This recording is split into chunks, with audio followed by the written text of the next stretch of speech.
Hello, नमस्कार, सत श्री अकाल, आदाब।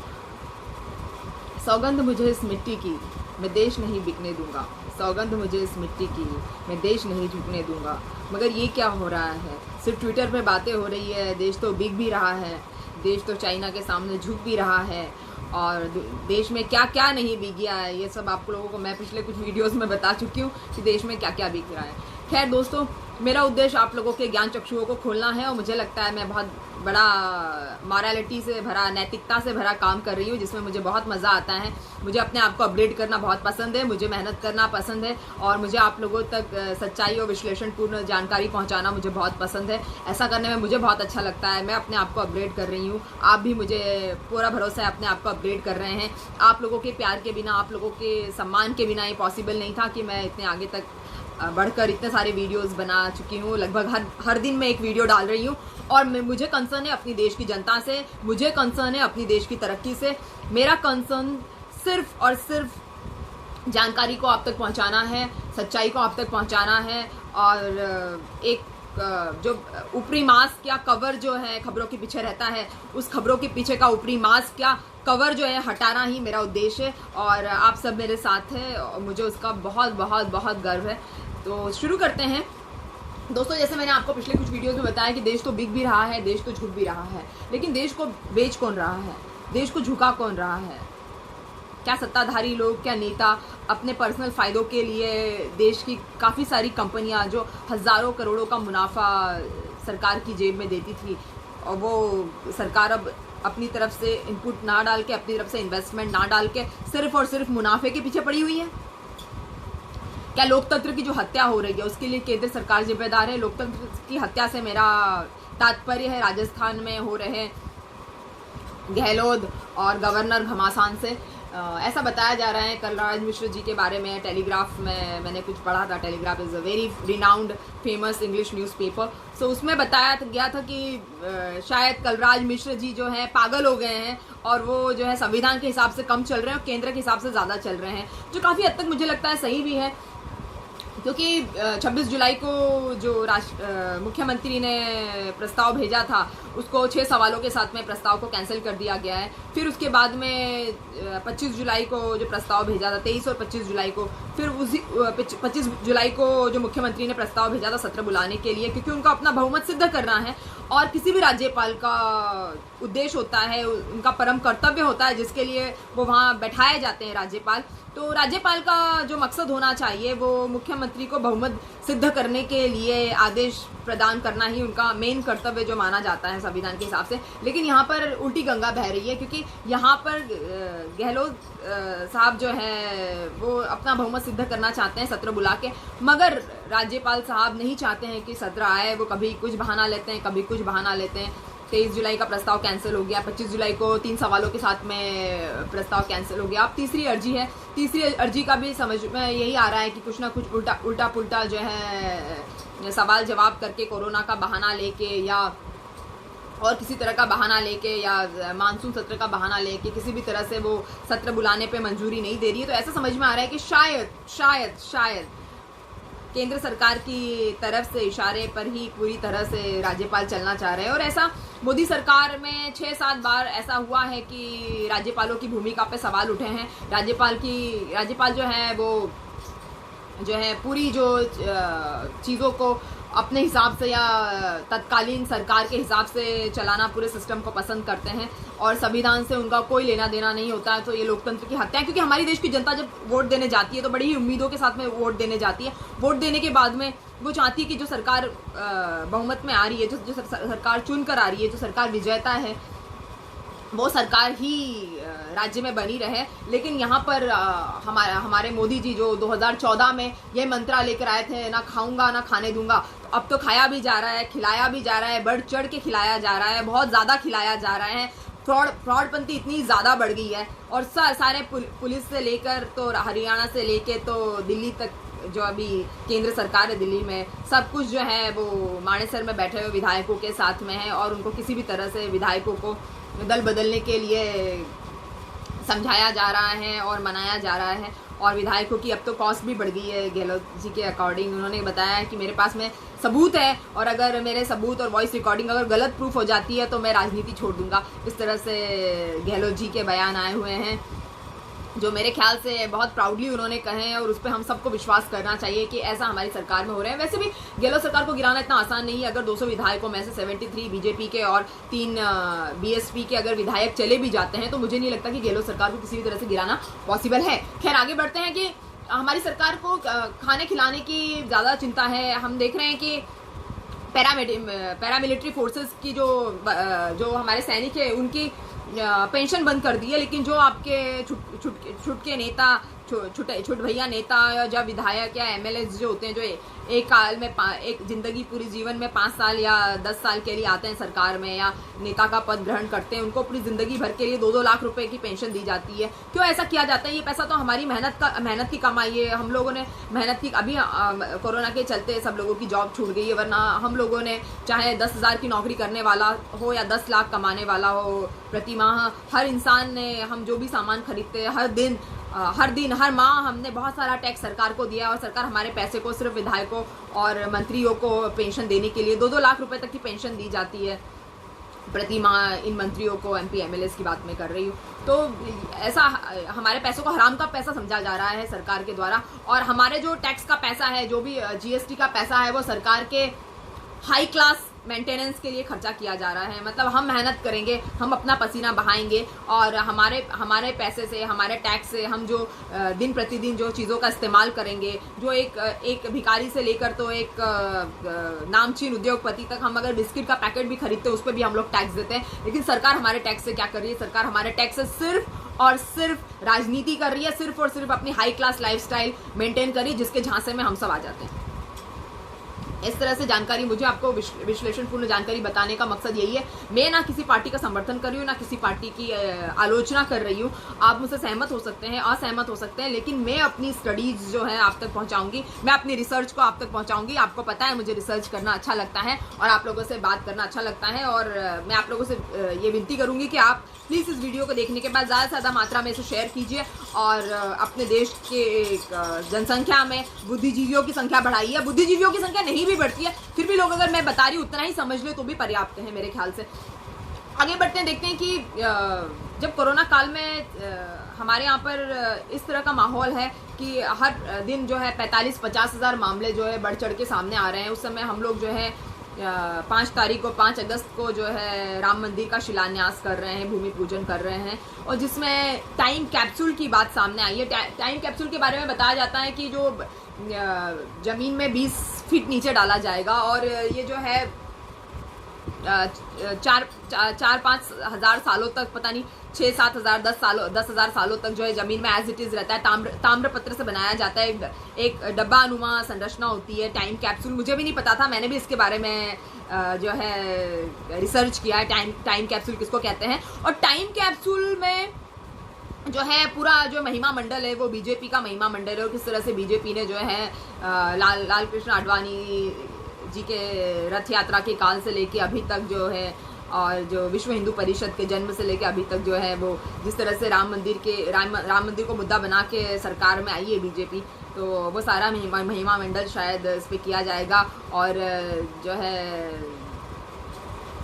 सिल्वर की ईंटें बुलाई गई है, चांदी की ईंटें, और उस पर भी मोदी जी का नाम लिखवाया गया है, ऐसा सुनने में आ रहा है। तो ये जो है मोदी जी का जो है एक ऐतिहासिक जो है मुद्दा जो 2014 से चला आ रहा था, ऐतिहासिक मुद्दा जो है राम मंदिर का, वो अब जो है संकल्पना और जो राम मंदिर का जो सपना है वो पूरा हो गया है। मुझे नहीं पता कि इस कोरोना काल में मंदिर बनाना और मंदिर के लिए इतनी जल्दीबाजी करना और शिलान्यास करने के लिए इतनी जल्दीबाजी करना कहाँ तक जो है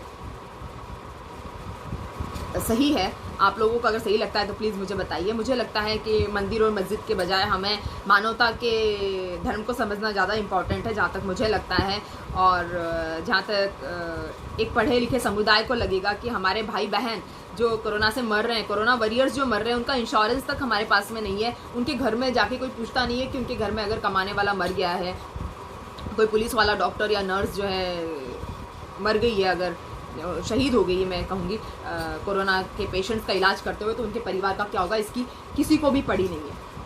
इसकी इस बारे में चिंता किसी को भी नहीं है, कोई भी ये जानने में इंटरेस्टेड नहीं है। बजाय ये लोग ये देखने में इंटरेस्टेड है कि राम जन्मभूमि का जो शिलान्यास या भूमि पूजन करके सारे ही चैनल उसके पीछे लगे हुए हैं। और ये सब मुद्दे से भटकाने वाली बात है कि मुद्दे से जनता को भटकाया जाए ताकि जनता ज़्यादा सवाल जवाब ना करे, क्योंकि इस 6 सालों में सवाल पूछना लगभग एक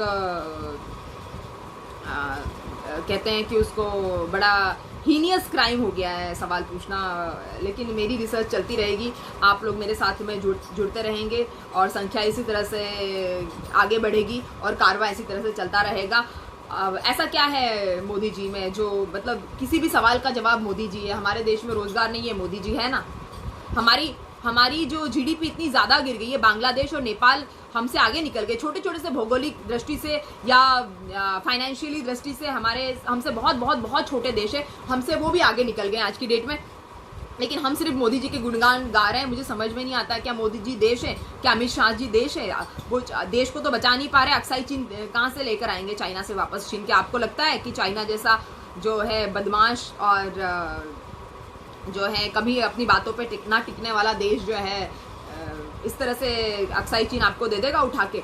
आपको क्या लगता है कि मोदी जी कोई संजीवनी बूटी है जो हर चीज़ का इलाज है?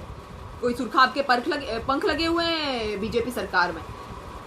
तो ऐसा ही कुछ अंधभक्तों की संवेदनाएं हैं मोदी सरकार को लेके। अंधभक्त जो है गोबर खाते हैं, हवा खाते हैं, क्या खाते हैं, इनका दिमाग नहीं चलता है। गोबर खाते खाते इनका दिमाग जो है बंद हो गया है, काम करना बंद हो गया है और दिमाग चलना बंद हो गया है। और अगर दिमाग चलना बंद हो गया है तो आप देखिए आपके दिमाग कैसे खुलते हैं और कैसे मेरे 4-6 वीडियो देखिए, आपके दिमाग के ज्ञान चक्षु जो है, दिमाग के द्वार कैसे खुलते हैं, ज्ञान के चक्षु आपके कैसे खुलते हैं। मुझे लगता है डॉक्टर कफील की स्टोरी आपको देखनी चाहिए। आपको बहुत सारे जो एक्टिविस्ट हैं, एक हमारे बहुत ही उम्दा डॉक्टर जो है गुरुग्राम में जो संविदा शिक्षक थे, संविदा में लगे हुए थे, उनकी संविदा डॉक्टर थे जो संविदा में उनकी भर्ती हुई थी। वो चाहते तो जॉब छोड़ सकते थे, लेकिन फिर भी वो कोरोना काल में मरीजों के लिए बिना एक दिन की छुट्टी लिए हुए शहीद हो गए मरीजों का इलाज करते करते डॉक्टर। तो ऐसे लोगों की हमें ज़रूरत है हमारे देश में, ना कि विज्ञापनों के और मीडिया चैनल्स के, मेन स्ट्रीम मीडिया के बहाने से, ईवीएम मशीन्स के बहाने से इलेक्शन जीत लेने वाले लोग हमें नहीं चाहिए, जो जनता को लूट के बिल्कुल दबोच के लूट के जनता को पूरी तरह से ख़त्म कर चुके, जनता की शक्ति को ख़त्म कर चुके हैं और देश को बेरोज़गार कर चुके हैं, बेच चुके हैं। पूरा की पूरा जो है जो भी ताकत और जो भी हमारे देश में धरोहर थी, हमारी पुश्तैनी संपत्ति थी, उस सबको ऑलमोस्ट बेच दिया गया है। अभी मैं आपको बताऊंगी कि बांग्लादेश जो है हमारी जीडीपी जो है 18% गिरी है, बांग्लादेश की जीडीपी सिर्फ 7% गिरी है। जो बांग्लादेश की जो करेंसी है टाका जो करेंसी है वो एक डॉलर में 77 टाका जो है 2013 में थी, और हमारे देश में 2013 में एक यूएस डॉलर में जो थे 73 रुपीज़ मिलते थे। अब जो है टाका की वैल्यू 2020 में एक यूएस डॉलर बराबर मतलब 84 टाका के बराबर हो गई है। और हमारी जो है इतनी ज़्यादा इकोनॉमी गिर चुकी है 2020 में कि हमने सारे रिकॉर्ड तोड़ दिए हैं। नेपाल जो है हिंदू राष्ट्र है और हमारी तरह ही है, उसके पास में कुछ भी ऐसी क्षमताएं नहीं है, फिर भी वो हमसे काफ़ी हद तक आगे बढ़ गया है। तो जब मुझे लगता है कि बांग्लादेश आगे बढ़ सकता है बिना हिंदू मुस्लिम करे, अगर नेपाल आगे बढ़ सकता है बिना हिंदू मुस्लिम करे, तो हम आगे क्यों नहीं बढ़ सकते? तो खैर ये मुद्दा हम लोग आगे कुछ वीडियोस में बात करेंगे इसके बारे में। तो अभी बात जो आ रही है कि मंदिर मस्जिद की अगर बात आ रही है तो मैं आपको बता दूं कि टाइम कैप्सूल पर जो है बीजेपी का ऐतिहासिक महिमा मंडल होने जा रहा है। टाइम कैप्सूल की जो संकल्पना है वो भी इंदिरा गांधी जी की है। इंदिरा गांधी ने 1973 में जो है लाल किले के परिसर में टाइम कैप्सूल को गाड़ा था, जिसमें उन्होंने आज़ाद भारत के संघर्ष और उपलब्धियों की जानकारी जो है उपलब्धियों की जानकारी जो है उसमें डाली थी, जो 8,000 रुपये की लागत से डाला गया था। उसके बाद में 1973 के बाद में इसको 77 में निकाला गया मोरारजी देसाई की सरकार में, और ऐसा कहा गया कि इस टाइम कैप्सूल पे जो भी लिखा हुआ है उसको इतिहास में दर्ज किया जाएगा, पार्लियामेंट में इसके बारे में बताया जाएगा या सिलेबस में इसके बारे में बताया जाएगा, मगर ऐसा नहीं हुआ। और उसको निकालने की लागत जो थी 57,000 रुपीज़ कुछ बताई जा रही है। तो ये कॉन्सेप्ट भी टाइम कैप्सूल का जो इंदिरा गांधी जी ही लेकर आई थी। इसके बाद में हम बात करेंगे कि कोरोना काल में तिरुपति बालाजी के गेट खोल दिए गए हैं, और तिरुपति बालाजी में 170 लोग कोरोना पॉजिटिव है, और 170 लोगों में से जो 14 तो पुजारी है जो कोरोना पॉजिटिव है। मैं तिरुपति बालाजी साउथ के जो सबसे रिच टेम्पल की मैं बात कर रही हूँ। तो ये सरकार मतलब जो मंदिर मस्जिद के पैसों पर भी जो है उसमें भी ये लॉस अपना नहीं करवाना चाह रही है। ऐसा आप सोचिए, अगर ऐसा मंदिर की बजाय अगर किसी मस्जिद में हुआ होता तो न्यूज़ चैनल्स के क्या रिएक्शन होते हैं। और अभी भी मंदिर को बंद नहीं किया गया है, और मैंने सुना है कि गुजरात में और यूपी में 22 से 25 नमाजी लोगों को उठाकर पीटा गया है, मारा गया है। जो उनके इमाम थे उनको भी बहुत मारा पीटा गया है, और वो तो कोरोना पॉजिटिव भी नहीं थे, वो अपने ही लोकल एरिया में, लोकल जगह पे, लोकल मस्जिद में वो नमाज़ पढ़ रहे थे, लेकिन उनको मारा पीटा गया है। तो मतलब आप देखिए कि हम किस तरह के दौर से गुजर रहे थे। जो हमारी कल बकरी ईद के संदर्भ में जो एक बीजेपी के गाजियाबाद के नेता उन्होंने कहा कि बकरे की बलि देने से अच्छा जो है वो मुसलमान जो है अपने बच्चों की बलि दे दे, उसी को खा जाए। तो मतलब इस तरह से आप बच्चों के लिए इतना इनसेंसिटिव कैसे हो सकते हैं? बच्चों के लिए तो इनसेंसिटिव होना मतलब बहुत ही बुरी बात है। और इस तरह से ये एटीट्यूड है हमारे बीजेपी के कुछ बहुत ज़्यादा शिक्षित नेताओं का। तो मैं आपको बताना चाहूँगी कि ये देश में हिंदू मुस्लिम हो रहा है, और देश में जो इस तरह का माहौल हो रहा है, हम जीडीपी में नीचे गिरते जा रहे हैं, और सरकार झूठ पे झूठ बोलती जा रही है। इतना झूठ, इतना झूठ, इतना झूठ। और कोरोना की चिंता जो है वो किसी को नहीं है सिवाय राजस्थान के राज्यपाल के किसी को कोरोना की चिंता नहीं है। बांध बनाने में, सड़कें बनाने में इतना पैसा, करोड़ों रुपए का गबन हो गया है, लेकिन फिर भी बिहार में जाके बांध टूट गया है। और बांध टूटने का जो रीज़न बताया जा रहा है, वो बताया जा रहा है कि बांध को मजबूत होने में कम टाइम मिला, या नदी का जो वेग था वो बहुत ज़्यादा था। जो ये घटनाएं, जो बिहार में बाढ़ आने की जो घटनाएं हैं, बांध टूटने की जो घटनाएं हैं, ये सदियों से चली आ रही है। दिल्ली में जो बारिश का पानी रुकने की घटना है वो सदियों से चली आ रही। कई सरकारें आई, कई सरकारें गई, मगर कोई भी इस बारे में, लोगों की मौत के बारे में, जो हज़ारों लोगों की मौतें हो जाती है, जो पूरे देश में हर स्टेट में लगभग सैकड़ों मौतें हो जाती है, उसके बारे में किसी भी सरकार को कुछ भी पड़ी हुई नहीं है। लेकिन राहुल गांधी जी जो है, मुझे एक चीज़ बहुत अच्छी लगी, वो अपने लगातार सिंगल हैंडेडली ही कहना चाहिए, वो सरकार से सवाल पूछ रहे हैं, और सरकार से जो है एक तरह से वो दुश्मनी मोल ले रहे हैं। और वो कह रहे हैं कि चाइना के बारे में बताइए। 19 जून से लेकर अब तक जो है 38 दिन हो गए हैं, और चाइना हमारे यहाँ कब जा रहा है हमारे यहाँ से, इसके बारे में मैं पूछूंगा ही पूछूंगा, चाहे मेरा राजनीतिक करियर बर्बाद हो जाए तो हो जाए, मगर मैं सच ज़रूर बोलूँगा, मैं सवाल ज़रूर पूछूंगा, ऐसा राहुल गांधी जी का मानना है। और जो काफ़ी हद तक सही भी है वो अपने आप में। इट्स वेरी चैलेंजिंग कि वो अकेले ही बैठ के जो है ऑनलाइन आके वो सरकार से सवाल पूछ रहे हैं। टेलीग्राफ ने भी, द टेलीग्राफ करके जो मैं आपको बता रही हूँ, जो बहुत ही रिनाउंड न्यूज़पेपर है, उसने भी यही बताया है कि someone is lying, did you lie PM. क्या प्रधानमंत्री जी झूठ बोल रहे हैं कि चाइना चला गया है? चाइना की ऐसी मंशा तो नज़र नहीं आ रही है कि चाइना इतनी आसानी से चला जाए। तो इसी तरह से माहौल जो है देश में बड़ा गहमा गहमी का चल रहा है। तो आप समझ लीजिए कि कितना खाया जा रहा है, कितना खिलाया जा रहा है, और जनता के रोज़गार के बारे में क्या सोचा जा रहा है, जनता के स्वास्थ्य के बारे में क्या सोचा जा रहा है। इस पर थोड़ा सा आप अगर सोचेंगे तो आपको पता चलेगा कि आपकी आंख पे लगा हुआ पर्दा जो है वो सेकंडों में गायब हो जाएगा।